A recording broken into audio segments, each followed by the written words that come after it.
السلام عليكم ورحمة الله وبركاته. بسم الله الرحمن الرحيم. الحمد لله وكفى والصلاة والسلام على رسوله المجتبى وعلى آله وعلى من والاه إلى يوم القيامة. د قطر کوربه هیواد او د آلمان د فدرالي هیواد څخه مننه کوم چې د مشترکه ناستې لپاره زمینه مساعده کړه او د دې کانفرنس د ټولو شریکوالو ته ښه راغلاست وایم. په دې کې شک نشته چې کله څوک د داسې یو لوی غمیزې د خاتمې په هکله باندې یو مجلس جوړوي، په هغې کې د مختلفو اقشارو نه خلک راټولیږي چې د هغوی نظریات، فکرونه، عمرونه د هر څه مختلف وي، په هغې کې به سړی او تودې خامخا راځي. خو زه فکر نه کوم چې په دې ځای کې به د چا سره داسې فکر وي چې هغه الله تعالی دې نه کړي د هغه زړه دا وي چې دا روانه مسله دې اوږده شي او په افغانستان کې چې نن سبا کوم د افغانستان ملت تباهي سره مخ دی، دا تباهي د نور دوامداره پاتې شي. خو البته دې د خاتمې په هکله باندې چې د هر چا فکر، د هر چا نظر مختلف دی او په داسې مجالسو کې هر څوک حق لري چې خپل نظر ووایي. د ټولو نظریاتو ته زه د امارت د ملګرو په نمایندګۍ باندې ښه راغلاست وایم او په دې خوشحاله یم چې هر سړي چې په زړه کې څه و، په ضمیر کې څه و، هغه په خلاصه ټنه باندې وویلې، هغه ټول موږ ځان سره واخیسته، هغه ټولو باندې موږ فکر کوو او دا یقیني خبره ده چې موږ دغسې مجالسو ته خلکو ته ښه راغلاست وایو او ورکې کینو. زموږ سره هدف دا دی چې څنګه دغې لویې غمیزې ته چې تقریبا د 40 کلونو یا 40 کلونو د ملت پکې سوځي، څنګه موږ ورته د پای ټکی کې خوی شو، کومه لاره ده. او یقینا چې دا د یو طرف په فکر باندې، د یو طرف په خبرو باندې دا نشي حل کېدی تر څو پورې چې په هغې کې مختلف نظریات راټول نشي. پښتانه وایي چې دوه لوښي چېرته کې د هغه سره په خپل منځ کې آواز کوي، نو دومره خلک چې راټول شي د هغوی ترمنځ به خامخا اختلافات وي، تر خامخا به نظریات مختلف وي. خو دا په دې معنا نه دي چې دې ځای کې الله تعالی دې نه کړي یا د مشاجرې په معنا باندې دي او یا داسې انتقادونو په معنا باندې چې موږ کوشش وکړو چې یو بل سره ملامت کړو او ځان خامخا فاتح وښیو او بل خامخا مفتوح وښیو. په داسې فکر باندې موږ سره زموږ ملګري هم نه دي راغلي او موږ چې څومره فکر کوو مقابل یا د نور افغانان چې راغلي دي هغوی هم په داسې فکر نه دي راغلي چې داسې ذهنیت باندې راغلي چې موږ فاتحین یو او په دې ځای کې خلکو باندې خپل موږ نظریات خامخا وربتپو. داسې فکر نه لیدل کېږي ځکه یو خود له د میز په سر خبرې، یو بیا د میز د سر نه باندې یا د چای په ځای کې یا په هوټل کې چې کومه ناستې یا سره مخامخ کېدو کې دا دومره صمیمانه وي چې سړی داسې فکر نشي کوی چې دلته دا خلک د مختلفو نظریاتو خلک راټول شوي. سړی فکر کوي دا د یو کور افراد دي، خو په کور کې به خامخا څه مشکلات وي او هغه مشکلاتو په حل کې به نظریات مختلف وي. نو موږ چې خپله باندې د مجلس ارزیابي کوو، د مجلس مثبت مجلس دی انشاءالله تعالی چې او د مخکنیو مجالسو په تسلسل کې دا راغلی، د مخکنیو مجالسو نه هم موږ ښې خاطرې لرو او دې مجلس نه په مجموع کې موږ ښه خاطره لرو. دلته چې څوک راغلي دي الله تعالی دې اجر ورکړي چې هغوی په خلاص مټ باندې چې څه مافي ضمیر و هغه دې ځای کې ښکاره کړه او ویې ځکه که موږ مشکلات ښکاره نه کړو، د خپل د زړه خبره ونه کړو، دا مشکلات حل کېږي نه، دې ته موږ د حل لاره نشو پیدا کوی. ځکه که څوک د خپل ضمیر کې چې کوم مشکلات ګوري او هغه ځان سره پټ کړي یا د بل کمی پټ کړي نو هغه به بیا اصلاح کېږي څنګه. نو د اصلاح په خاطر باندې دلته هر چا خپله خبره کړې، الله تعالی د ټولو ته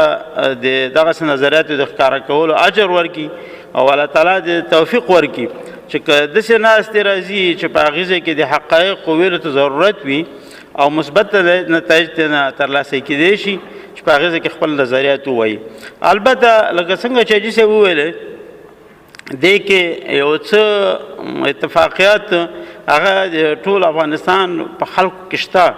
لکه مثلا ټول خلک صلح غواړي، ټول خلک آرامي غواړي، ټول خلک اسلامي نظام غواړي، ټول خلک آرام ژوند غواړي، په افغانستان کې الا ماشاءالله داسې څوک نه وي چې هغه د دې روانې غمیزې نه ستړي شوي نه وي، خو البته نظریات پکې مختلف وي. نو دا خو د دې ټول هغه نه د دې ټول مجلس نه د موږ خپل کوم اخذ و چې موږ وکړی، نو که په دې کې سختې راغلي نو هغې د خفه کېږي نه، موږ ملګرو به هم ویلي یا هغه به هم ویلي، خو دا هېڅکله د توهین یا یو د بل د ملامتوو په معنا باندې نه دی. رابه شو دې خبرې ته ما سره په خپله باندې دوه درې خبرې دي، لږ به وخت واخلم خو تاسې په اجازه باندې زه وایم دلته چې موږ خبره کوو موږ ټولو سره د دې خبره ده چې موږ د دې مرض علاج پسې ګرځېږو، خو دې پسې نه ګرځېږو چې دا مرض دی څه شی، د مرض تشخیص نشته، د علاج پسې ګرځو. یو وایي اوربند دې وشي، بل وایي صلح دې وشي، بل وایي راځئ سره شریک مجالس جوړ کړو، خو دې پسې وګرځېږو چې موږ تقریبا 40 کاله مخکې روغ حیوات لرلو، نظامی ځواکونه هم لرل، اقتصاد هم جوړ و، د ګاونډیانو نه اقتصاد ښه و، د ګاونډیانو نه امنیت ښه و، د ګاونډیانو نه د موږ د حیوات په اصطلاح په بینالمللي تعلقاتو کې ښه و. کومه وجه وه چې موږ 40 کاله مخکې ملت داسې یو ناورین سره مخ کې چې په دې 40 کاله کې موږ د هغه ناورین ته د خاتمې په ټکي کې خوب باندې نه پوهېږو. یقینا هغه دلته ډېر خلک شته چې عمرونه زیات دي، د هغې وخت شهیدان دي، او بعضې خلک داسې دي چې کیدای شي دا ملګري به عمرونه کم وي، هغه وخت به ډېر نه وي په یاده، خو هغه وخت کې موږ ته یو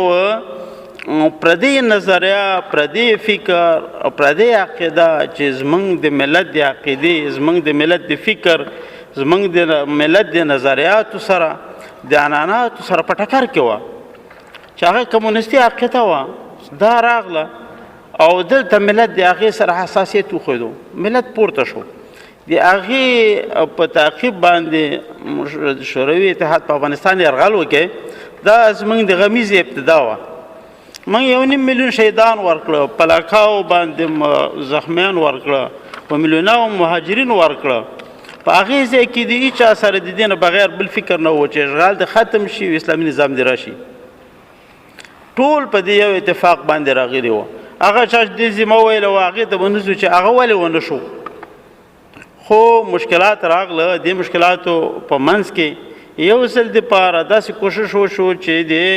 دغه 1.5 میلیون د شهیدانو د اهدافو د پوره کوو، د مهاجرتونو د اهدافو د پوره کېدو دپاره موږ یو اسلامي نظام باید منځته راوړو. خو هغه بعضې خلک هغه کې وایي نوم د څه دی، وایي خدا، وایي کافر شوی ته خو مې تر داده پرېږدې. موږ په هغې حالت کې موږ چا تر داده پورې پرې نه خو، موږ باندې سلبي یرغلګرو بې د کوم وجب نه اول پابندیانې ولګولې او بیا مستقیم نظامی یرغل وکړي، او د یرغل سره د موږ ملت ته په غرب کې تراشل شوي یو بله نظریه راوړه، چې هغه نظریه هغه فکر هم زموږ د ملت د عقایدو د نظریاتو د فکر سره دا مخالفه وه. موږ چې ګورو دا یو څه موږ داسې نه وایو چې دغه ملامت دی او هغه ملامت دی، موږ وایو دا نظریه هغوی ځان سره راوړه. د هغې په نتیجه کې لکه تیر وخت کې چې دیني مقدساتو ته سپکاوی کېدو، دیني مقدساتو ته سپکاوی وشو، په فساد کې زموږ او ستاسې دولت دا د دنیا د فاسد ترینو دولتونو په سر کې قرار پیدا کړ. داسې نوې فجایع منځته راغله چې هغه په انسانیت کې د هغې مثال نه لیدل کېږي. زه وایم تر څو پورې چې موږ او تاسې، زه دا نه وایم چې زه وایم موږ او تاسې دا څوک چې وایي چې زه د ملت نماینده یم، د ملت غمخور یم، که موږ او تاسې واقعا هغه چې د موږ د شهیدانو ارمان دی، هغه چې موږ د ملت ارمان دی، په هغې کې د ښځو حقوق خوندي دي، په هغې کې د اقلیتونو حقوق خوندي دي، په هغې کې د ټول ملت حقوق خوندي دي چې هغه اسلامي نظام دی، د هغې دپاره موږ او تاسې شریکه سره لاس ورنه کړو.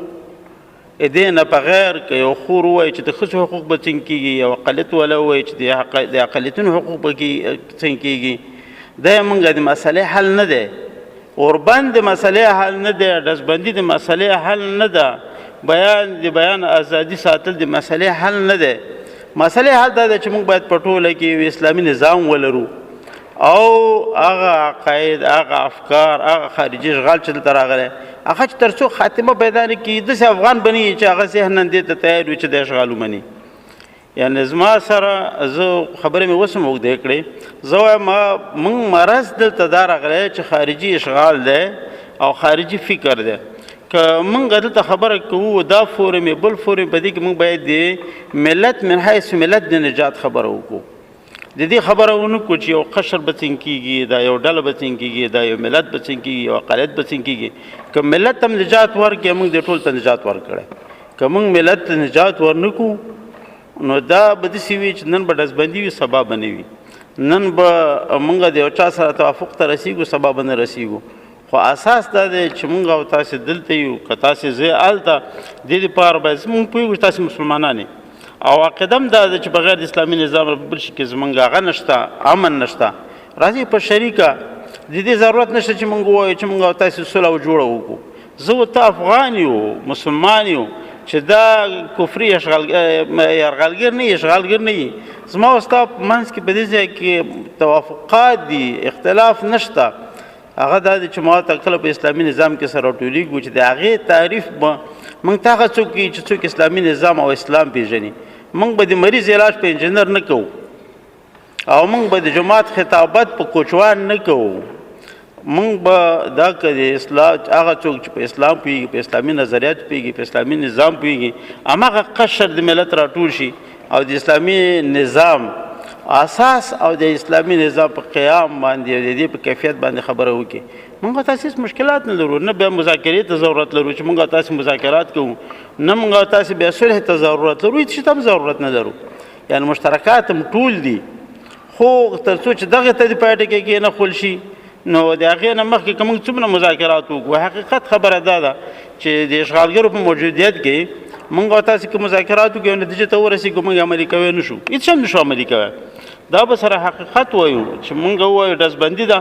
چې هغه ډزبندي نه کړي ما ورته ډزبندي نه کړي. که هغه په نظام کې حاکمیت دی هغه دی، خبره دی هغه ده، دا باید سره ووایو. نو زه وایم چې موږ او تاسې ټول اتفاق په دې کې دی چې اشغال خاتمه ده او د اشغال د خاتمې نه وروسته د نظام په رابطه باندې هېڅ مشکل سر نه جوړوو. انشاءالله چې نه به